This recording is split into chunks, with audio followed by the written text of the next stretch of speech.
des livres, encore des livres pour tout le monde, des livres pour tout le monde.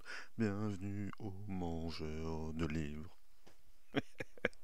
Eh oui, c'est ça la nouvelle intro. Super enregistrée sur un méga processeur de logiciel du futur. Allez, trêve de blagues. Ça va les livres vents? De quoi allons-nous parler aujourd'hui? Quel livre va vous faire frémir les sourcils? Eh ben, je vais vous parler de Gertrude Bell, archéologue, aventurière, agent secret. Une biographie écrite par Christelle Mouchard. Mais bon, on s'en fout un peu de Christelle Mouchard, même si elle a fait du bon boulot. Ce qui compte, c'est Gertrude Bell. Alors, est-ce qu'il y en a parmi vous qui connaissent la grande et belle Gertrude, la Khatoun du Moyen-Orient? Personne? Ben, je dois vous avouer que pendant longtemps, moi aussi, je savais pas qui c'était. Alors que je suis un grand friand des explorateurs et des exploratrices en tout genre, je vous parle souvent de son compatriote Sir Richard Francis Burton. Et malgré toutes les bios et tous les bouquins que j'ai lus sur des tonnes et des tonnes d'explorateurs, je n'avais jamais entendu parler d'elle. Mais comme je suis un fan de podcast, qui l'eût cru? Comme je suis un fan de podcast, un jour en rentrant de Belgique, ou plutôt une nuit, et j'avais vraiment besoin euh, de me faire passer le temps sur la route, je me mets un podcast de l'émission de France Culture qui s'appelle Mauvais Genre. Et il y avait une meuf, ça devait être celle-là, ça devait être cette Christelle Mouchard, en fait, qui parlait de Gertrude Bell. Apparemment, l'émission, elle était axée sur cette femme. Et donc, j'apprends que Gertrude Bell, en fait, a été une grande exploratrice anglaise du Moyen-Orient, euh, une archéologue, une diplomate, une agent secret, une Laurence d'Arabie au féminin, et j'en passe et des meilleurs. Et donc, en écoutant cette émission, je me dis, mais c'est une histoire de fou, cette femme, je la connais pas.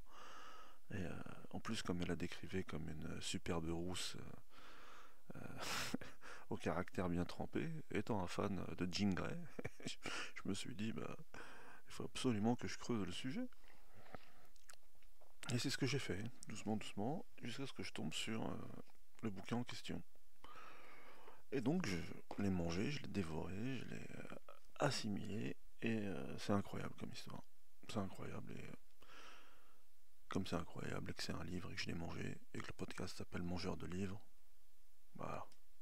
2 plus 2 ça fait 4. Je vous parle de Gertrude. Et vous savez ce qui est fou en plus, c'est que là, juste avant le podcast, j'ai regardé vite fait sur Wikipédia s'il y avait des trucs, des infos que j'avais pas eu dans le bouquin. Et en tapant Gertrude Bell, bah, je tombe pas sur le livre ou sur le site Wikipédia, je tombe sur une bande-annonce d'un film avec Nicole Kidman qui s'appelle Queen of the Desert. Et apparemment, en plus, au début, je me suis dit, waouh, il y a un film qui sort sur Gertrude Bell, un biopic. Euh, et bah, j'ai pas entendu parler. Et en fait, en regardant, c'est un film de 2015 avec Nicole Kidman, James Franco, comment il s'appelle là, Batman, là, le nouveau, là, j'ai oublié son nom, le petit jeune là. Bref, en tout cas, il y a l'air d'avoir du casting, ça a l'air d'être pas mal. Ça a été fait par Herzog. Je me dis, c'est bizarre. Et en tout cas, apparemment, il est jamais sorti en France. Et bah, j'étais sur Amazon et j'ai commandé le DVD en anglais, on verra bien. Mais bon, c'était une petite aparté pour ceux qui ont envie d'un petit plus après avoir lu le livre. Revenons au livre en question. Alors, Gertrude Bell, c'est une femme qui naît en 1868 et qui, comme le dit Madame Mouchard, les fées qui se sont penchées sur son berceau ont été plus que généreuses parce que, en fait, elle faisait partie vraiment de l'aristocratie anglaise et elle est née immensément riche. Son père, euh, qui était un bourgeois plutôt qu'un aristo, a réussi à épouser une aristocrate et a même pris son nom en réalité parce que Belle c'est le nom de la mère de Gertrude, mais comme c'est l'usage souvent quand on est d'une extraction moins noble, on prend le nom le plus noble. Et donc en fait, comme lui il n'est pas aristocrate mais qu'il a la fibre commerçante, Il va faire fortune dans les mines et dans les machines à vapeur. Et en plus de ça, il aura la particule, en tout cas le nom Bell, qui fera qu'il fera partie aussi de l'aristocratie. Et ce qui permettra à Gertrude de vivre comme une princesse, hein, en Angleterre à la fin du 19e et de bénéficier de tous les avantages de la richesse et de l'aristocratie anglaise. Elle fera partie des premières femmes à intégrer le Queen's College d'Oxford et elle étudiera les lettres et l'histoire. Et comme elle fait partie de la bonne société, elle va tout de suite pouvoir voyager, euh, découvrir les cours des autres pays. À un moment, elle va en Roumanie, c'est un de ses premiers voyages à l'étranger. Elle est tout de suite introduite auprès de la cour roumaine de l'époque. Elle participe au bal des débutantes de Roumanie, je pense, un truc comme ça. Et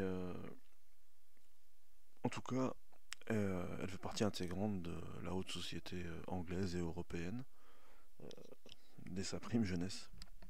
Mais le truc, c'est que déjà, le fait qu'elle ait intégré Oxford et qu'elle ait voulu faire des études et qu'elle avait un caractère bien trempé, euh, bah, sa famille a vite compris qu'elle n'aurait pas une destinée commune, quoi, qu'elle ne chercherait pas tout de suite à se marier, à faire des enfants et à reproduire de bons petits aristos anglais comme l'auraient certainement voulu ses parents. Et donc en fait ça lui donne le goût de l'aventure, tout ça, le fait qu'elle voyage, le fait qu'elle lise, le fait qu'elle étudie. Et au début, c'est pas tout de suite le désert qui l'intéresse, elle s'attaque à l'alpinisme. Et parce que c'est le tout début de l'alpinisme. Et comme justement elle a accès aux premières stations de ski, aux premières stations de thermalisme et de médecine, j'allais dire montagnarde, mais en tout cas les premières stations qu'il y a eu en Autriche, en Suisse, dans le sud de l'Allemagne, ça date justement de la fin du 19e. Alors on y allait pour se soigner, on y allait pour profiter des eaux thermales, et on y allait pour ce qui était les premiers essais de stations de ski. Et donc il y a eu les premiers alpinistes qui ont commencé à vouloir gravir et vaincre les sommets alpins. Et elle a décidé de faire partie de cette génération. Et donc pendant quelques années, elle met toute sa fougue dans, dans l'alpinisme et elle réussit à gravir plusieurs montagnes. Et en tout cas, au bout d'un moment, elle commence à vraiment ressentir le besoin de voyager. Et comme elle a une fortune infinie et que le lien en fait qui l'unit à son père, parce que j'en ai pas parlé, mais à la différence justement de plein de familles aristocrates anglaises, un peu corsetées, un peu figées dans les traditions, en fait son père et elle s'aiment vraiment beaucoup. Et alors qu'elle a déjà des sœurs et qui suivent le chemin traditionnel. Euh, alors son père, par amour pour elle déjà et aussi par ouverture d'esprit, la laisse entreprendre tout ce dont elle a envie et la finance allègrement. Et donc au bout d'un moment, plutôt que d'essayer de se marier donc, et de rentrer dans le rang, en gros, elle décide de voyager beaucoup. Donc en gros, pendant des années, elle sillonne la planète. Elle fait des croisières, elle va en Asie, en Amérique. Elle voyage pour le plaisir et pour échapper un peu entre guillemets au monde de la noblesse anglaise.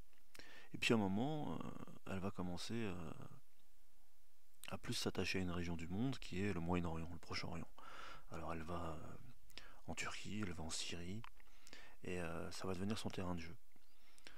Et ce qui est étonnant, c'est que très vite, les gouvernements anglais vont essayer de la dissuader de s'enfoncer dans le désert, d'avoir des relations avec les tribus bédouines. Mais elle en fera qu'à sa tête et elle va apprendre l'arabe, elle va apprendre le persan, elle va apprendre les traditions des différents peuples de la péninsule arabique et du Levant. Et, au début, elle va commencer par faire des petits voyages en Turquie et à la frontière syrienne. Et puis, elle va commencer à savoir s'organiser, à savoir monter une caravane toute seule. Et pour ce faire, elle va s'adjoindre les services d'un Syrien, un dénommé Fatou. Et en fait, ce dernier va la suivre tout au long de sa vie. Et ça va devenir plus qu'un majordome, ça va devenir son ami. Et Donc il la suivra dans toutes ses expéditions et elle va être connue pour voyager dans le désert, mais comme une lady anglaise, quoi. Elle voyagera avec une salle de bain portable, avec des crinolines et une garde-robe presque aussi fournie que si elle était à Londres, et une bibliothèque, et que sais-je encore. Et une de ses premières expéditions, ça sera dans un endroit qui s'appelle Binbir Kilisé, c'est dans l'Anatolie. Et en fait, c'est aussi le début des fouilles archéologiques entreprises notamment par les Anglais et les Allemands dans cette partie du monde, bien que les Français aussi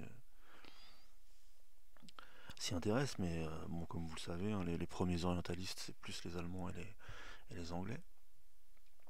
Et donc, comme elle va s'attacher à étudier l'archéologie, à étudier certains sites, elle va devenir une véritable archéologue, et elle va même être une mécène d'une famille d'archéologues, les Douli Waili. Et donc pendant un moment, ça va être un prétexte, en vérité, ça va être un prétexte pour pouvoir y voyager à l'intérieur du monde arabe. Et donc ensuite, elle va même faire une découverte. Elle va découvrir une cité perdue, comme dans les films, comme dans les livres. Ça va être une Indiana Jones, ça va découvrir une forteresse qui s'appelle Al-Uqaydir, et en 1909. Et ça va vraiment être la première à découvrir cet endroit. Elle va organiser des fouilles, toujours avec les mêmes archéologues. Et quand elle va rentrer à Londres, parce que bien sûr elle faisait des allers-retours, hein, parfois elle partait pendant plusieurs mois, voire même des fois un an ou deux, elle revenait à Londres, et elle va entamer une monographie au sujet justement de cette cité. Le problème, c'est qu'elle va mettre tellement de temps et tellement de minutie à l'écrire que il y aura un autre Anglais qui va lui donner le pion, qui était passé par cette cité par hasard après elle, mais qui aura écrit plus vite. Mais bon, elle sera tout de même reconnue pour avoir découvert la cité en premier. Et donc, tout doucement, elle commence à investir cette région du monde, elle commence à connaître les différentes tribus bédouines, à s'aventurer dans des endroits où les Occidentaux ne s'aventurent pas encore, au point que elle va même rencontrer un certain Laurence, hein, qui deviendra plus tard Laurence d'Arabie, et en qui elle va reconnaître presque une âme sœur, parce qu'ils ont à peu près la même mentalité, le même amour du désert, le même amour des tribus arabes. Et bien qu'après il sera à un moment donné stationné en Inde, euh, ils vont toujours avoir une correspondance fournie, parce que pareil, c'est la tradition anglaise de correspondre avec tout le monde. Il y a ces lettres qui ont été éditées à un moment donné, toute sa correspondance, et c'est incroyable. Si ça vous intéresse, vous pouvez même fouiller un peu plus dedans, parce que c'est- elle a écrit, elle a parlé avec tout le monde, et en fait, comme c'était aussi une femme d'esprit, c'était une femme d'action, mais aussi une femme d'esprit vraiment intelligente, elle a un vrai style et un vrai avis sur d'ethnologue, par exemple, quand elle décrit les endroits et les peuples qu'elle rencontre, et même de politicienne quand elle s'intéresse au monde de l'Empire, entre guillemets. Et surtout, ce qui va la caractériser, et ce qui va faire sa célébrité déjà à l'intérieur du monde arabe, et puis ensuite overseas, et, et chez elle, c'est qu'elle a un franc-parler et un courage inouï. Et le fait qu'elle se déplace toute seule et qu'elle parfois entre dans des territoires qui sont interdits aux Occidentaux, euh, fait qu'en fait les chefs des tribus arabes, les émirs, vont la respecter et vont la traiter non plus comme une femme, mais comme un homme et même comme un dirigeant. En tout cas, elle sera toujours accueillie comme un hôte distingué à la cour, sous la tente. Et une fois, il va lui arriver une mésaventure. Enfin, pas qu'une fois, mais je veux dire, il y a une fois où ça va pas marcher, entre guillemets. À un moment, elle va s'enfoncer vraiment dans l'Arabie centrale, alors que, comme je vous l'ai dit, la plupart du temps, c'était plus entre la Syrie et l'Irak d'aujourd'hui, quoi. Et là, elle s'enfonce alors que tout le monde lui dit que non. Et puis c'est le moment où les tribus justement arabes et bédouines se révoltent contre la Turquie avec l'aide des Anglais justement. C'est pour ceux qui ont vu Laurence d'Arabie, vous voyez un peu de quoi je veux parler. Et à un moment, elle va être faite prisonnière carrément par un émir hachémite justement dans la cité d'Aïl en Arabie. Et elle va quand même réussir à s'échapper. Et elle va quand même réussir à faire en sorte de ne pas être maltraitée parce qu'elle avait un aplomb et certainement une autorité innée, qui faisait que malgré le fait qu'elle était dans un endroit où ses, ses chefs de tribu ou ses émirs, ses seigneurs avaient plutôt l'habitude de dire à des femmes ce qu'elles devaient faire, là ça marchait pas en fait. Et elle arrivait à se faire respecter. Et elle arrive à se sauver, malgré tout, avec toujours son fidèle majordome là, et ils traversent le désert d'Arabie quasiment tout seul, et ils arrivent à revenir en Syrie. Et donc tout ça va faire qu'à un moment donné, un peu avant la Première Guerre mondiale, elle va d'abord intégrer le bureau du Caire, où justement elle va rencontrer Laurence, qui viendra Laurence d'Arabie. Au début, bien sûr, ils la prennent pas au sérieux, parce que c'est une femme. Mais finalement, quand ils se rendent compte que déjà elle maîtrise toutes les langues et dialectes du coin, et qu'en plus elle est connue et reconnue par euh, les chefs de tribu, leur avis est forcé de changer. Et elle va commencer à avoir quelques missions. Alors après, pendant la guerre, justement, elle va même rentrer dans le Secret Service, quoi. Elle va être agent secret. Et elle va même influencer la politique anglaise en fait au Moyen-Orient. Parce que comme vous le savez certainement, une fois que la guerre a été terminée et que l'Empire ottoman, qui était du côté des Allemands, a donc perdu la guerre et que le califat ottoman a pris fin, la promesse que les Anglais avaient fait aux tribus bédouines contre le fait qu'ils se révoltent justement contre les Turcs, c'était qu'ils devaient avoir un royaume à eux. Et à cette époque-là, justement, les tribus arabes, il y avait la dynastie hachémite, qui était encore ce qu'on appelle les émirs les shérifs de la Mecque. Mais, comme vous le savez certainement, aujourd'hui l'Arabie, on l'appelle l'Arabie saoudite, parce que déjà, depuis justement le début du 19e ou même la fin du 18e, il y avait les Ibn Saoud, la famille qui est encore au pouvoir aujourd'hui en Arabie, qui avait pris le pouvoir de l'autre côté de l'Arabie, dans l'Arabie centrale et même de l'Est, et qui petit à petit commençait à grignoter du terrain, et donc allait prendre le pouvoir dans l'ensemble de l'Arabie. Ce qui fait que ceux qui se pensaient légitimes dans cette région, c'est-à-dire les Hachémites, allaient se retrouver en fait sans, sans État à gouverner. Et comme s'étaient mis du côté des Anglais, donc ils espéraient avoir un État ensuite un peu plus au nord en gros. Peut-être la Palestine, peut-être ce qui est aujourd'hui la Jordanie. Et donc il y avait deux frères qui étaient héritiers de cette dynastie. Un des deux, on a accordé la Jordanie, ce qui est la Jordanie d'aujourd'hui, plus ce qui est la Cisjordanie d'aujourd'hui. Et il restait un deuxième frère, et elle a mis. C'est pour ça qu'on l'appelle aussi la dame de Bagdad, ou la reine sans couronne de Bagdad. En fait, quand il y a eu les accords Sykes-Picot, justement après la guerre, où les Français et les Anglais se sont partagés cet endroit du monde, et ben elle a voulu qu'on honore la promesse qui avait été faite justement à cette famille hachémite, et que un royaume soit donné au deuxième frère, et que ce soit ce qui est aujourd'hui l'Irak. Et elle va obtenir gain de cause, et d'ailleurs ensuite après elle va vivre en Irak à la fin de sa vie, elle va mourir en Irak. Et on l'appelait la Khatoun, ce qui voulait dire la noble dame en turc ottoman. Et donc justement, c'est ça qui est fascinant, c'est que d'héritière anglaise à alpiniste, à aventurière, à archéologue, elle est devenue agent secret et femme politique importante du Moyen-Orient. Il y a une photo célèbre par exemple au pied des pyramides où on la voit avec...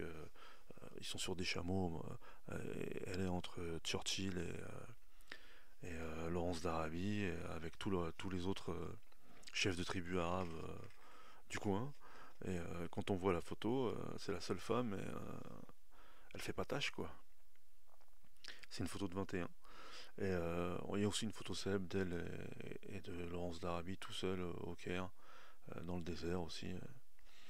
Euh, et en fait, ce qui est intéressant avec cette femme, c'est que au début, on a l'impression que c'est juste peut-être une fille capricieuse, une enfant, une gosse de riche, comme on dirait aujourd'hui, et qui a pas envie de se conformer aux règles de la haute société anglaise. Ça, à la limite, on peut le comprendre, hein. Mais le fait est que c'est tant sur le plan physique que sur le plan intellectuel, elle est hors du commun. C'est-à-dire que déjà à Oxford, elle arrive à prouver que c'est une vraie intellectuelle. elle était connue pour être une cavalière émérite, pour être une sportive déjà à l'époque. La preuve après avec justement sa passion pour l'alpinisme. Et ensuite, surtout, elle a fait des expéditions dans le désert seule avec son majordome. Des expéditions que même des hommes aguerris, des soldats ou des archéologues avaient du mal à entreprendre. Et parfois mouraient dans le désert, et parfois n'arrivaient pas à résister et revenaient, abandonnaient. Elle, parfois, elle partait pendant des mois, et parfois elle partait vraiment seule avec Fatou, là, son ami. Donc, comme je vous le disais, ça a vraiment donné une image d'elle de femme forte, intelligente, et avec qui on devait compter.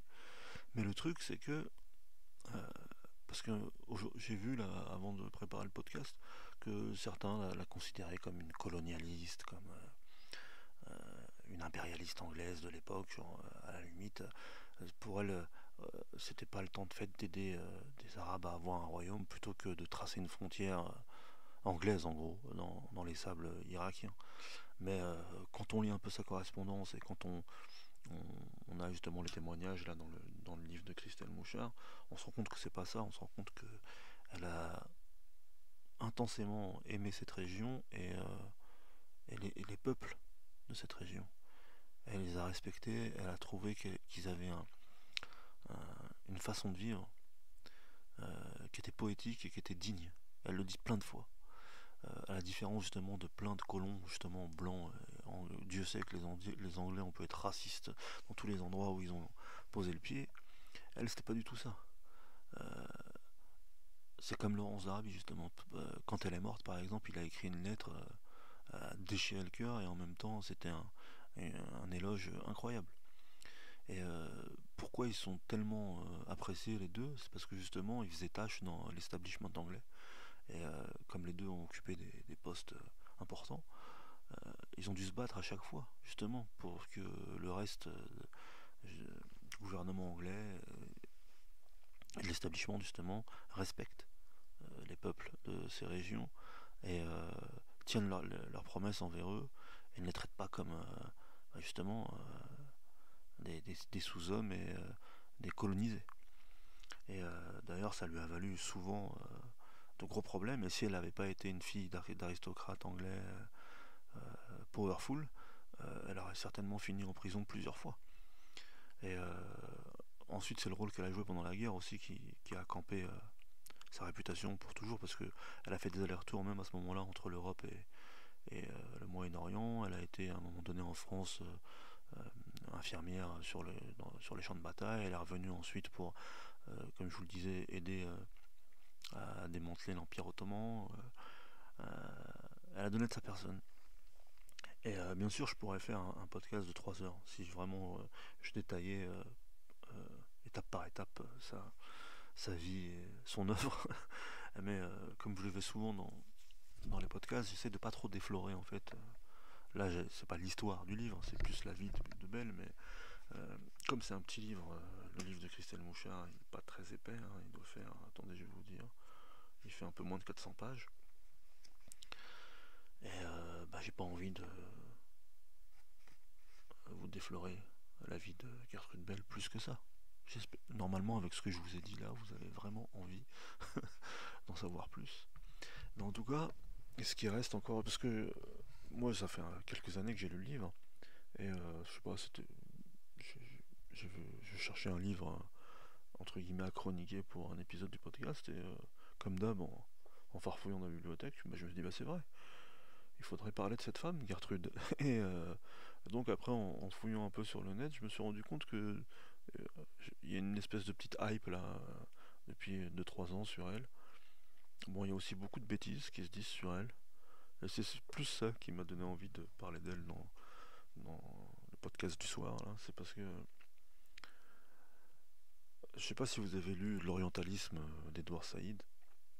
Alors, Edouard Saïd, c'est un grand essayiste, sociologue, anthropologue, qui a écrit un livre dont on parle encore aujourd'hui, qui s'appelle L'Orientalisme, justement, et qui avait posé justement comme idée qu'il y avait eu deux sortes d'orientalisme.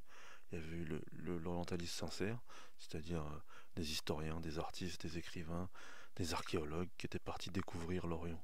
À l'époque, justement, là, dès le mi-temps du 19e siècle, et pour faire découvrir justement la culture, l'histoire de cette région du monde. Bon, et ça allait jusqu'au Maghreb, hein. Même au début, ça allait même jusqu'à l'Extrême-Orient. Et il y avait ce qu'il appelle lui les faux orientalistes, ou en tout cas les orientalistes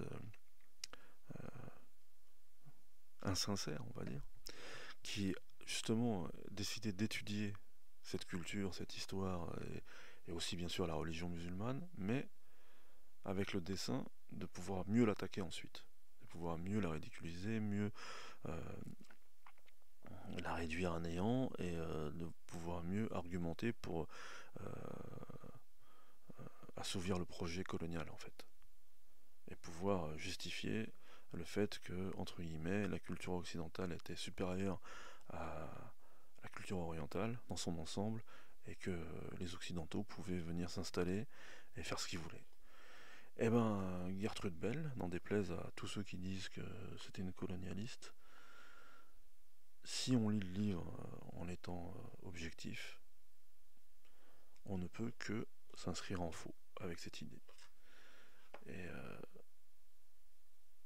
elle a été malheureuse, hein, cette femme, parce que bien que elle avait cet élan aventureux, cet élan, euh, j'allais dire presque d'ethnographe ou d'ethnologue avant l'heure, et du voyage, etc. En fait,